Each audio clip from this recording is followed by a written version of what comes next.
திருப்பூர் மாவட்டம் தாராபுரத்தில் தீவிர வாக்கு சேகரிப்பில் ஈடுபட்ட அதிமுக வேட்பாளர் சத்யபாமா திமுக அரசு குறித்து கடுமையாக விமர்சித்தார்.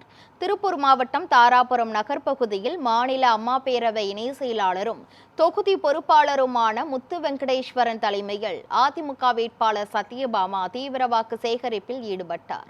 அப்போது பேசிய அதிமுக வேட்பாளர் சத்யபாமா, அரசு தலைமை மருத்துவமனையை தரம் உயர்த்திட முன்னால் இருந்தவர்கள் செயல்பட்டனர். ஆனால் தற்போது அதை எதையும் காங்கேயத்தில் இருந்த அமைச்சர் தன் தொகுதிக்கு எடுத்து சென்று விட்டார் என்றும், இந்த வாக்கு சேகரிப்பில் திருப்பூர் மாவட்ட அவைத்தலைவர் காமராஜர், தாராபுரம் நகர கழக செயலாளர் ராஜேந்திரன் மற்றும் நகர பொறுப்பாளர் நாகராஜ் உள்ளிட்ட கட்சி மற்றும் கூட்டணி கட்சி நிர்வாகிகள் 300க்கும் மேற்பட்டோர் கலந்து கொண்டனர். வீட்டுக்கு ஒரு ஃப்ரிட்ஜ். இந்த அம்மா அமைச்சரமா இருந்தாங்க. நமக்கு ஒரு உயர்தர மருத்துவமனை வந்துச்சு.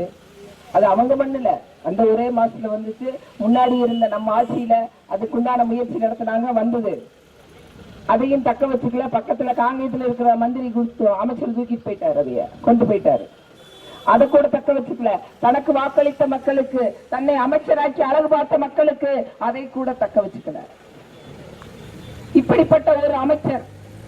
சரி, நகர்ப்புறத்தை வருவோம்.